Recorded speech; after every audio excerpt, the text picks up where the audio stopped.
ഈ വീഡിയോ കണ്ടതിന് ശേഷം നിങ്ങളുടെ ആവശ്യങ്ങൾ കമൻറ്റ് ബോക്സിൽ രേഖപ്പെടുത്തുക. അതോടൊപ്പം അടുത്ത വീഡിയോയിൽ നമുക്ക് അതിനെക്കുറിച്ച് പറഞ്ഞ് പ്രാർത്ഥിക്കാം. നിങ്ങളുടെ അറിവിലോ നിങ്ങൾക്കറിയാവുന്നവരോ എക്സാം എഴുതുന്ന പിള്ളേരുണ്ടെങ്കിൽ അവർക്ക് ഈ വീഡിയോ അയച്ചു കൊടുക്കുക.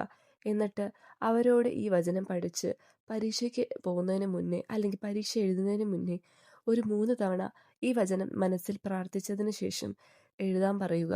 അപ്പോൾ അവർക്ക് ദൈവത്തിൻ്റെ ശക്തിയും പരിശുദ്ധാത്മാവിൻ്റെ അനുഗ്രഹവും ലഭിക്കുന്നതായിരിക്കും. അവർക്ക് എഴുതുവാനും സാധിക്കും. പഠിച്ചതെല്ലാം ഓർമ്മിക്കുവാനും ദൈവം അവരെ അനുഗ്രഹിക്കും. ഇപ്പം നമുക്ക് ഈ പ്രാർത്ഥന ഒരു 3 തവണയെങ്കിലും പറഞ്ഞു നോക്കാം. നിന്റെ പ്രാർത്ഥനകളിൽ എല്ലാം ദൈവം നിന്നോട് കൂടെയുണ്ട്.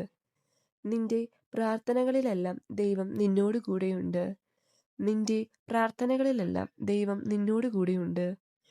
ഈ വചനം ഉൽപ്പത്തി 21-22 തിരുവചനങ്ങളിൽ നിന്നാണ്. ദൈവം നിങ്ങളെ അനുഗ്രഹിക്കും. ദൈവം നിങ്ങളെ ശക്തിപ്പെടുത്തും. ദൈവം എന്നും നിങ്ങളോട് കൂടെ ഉണ്ടാകും. എന്നും ഭയപ്പെടരുത്. ദൈവത്തിൽ മാത്രം വിശ്വസിക്കുക. നിങ്ങൾക്ക് വേണ്ടതെല്ലാം നല്ലതുപോലെ ദൈവം ചെയ്തു തരുന്നതായിരിക്കും. ആമേൻ.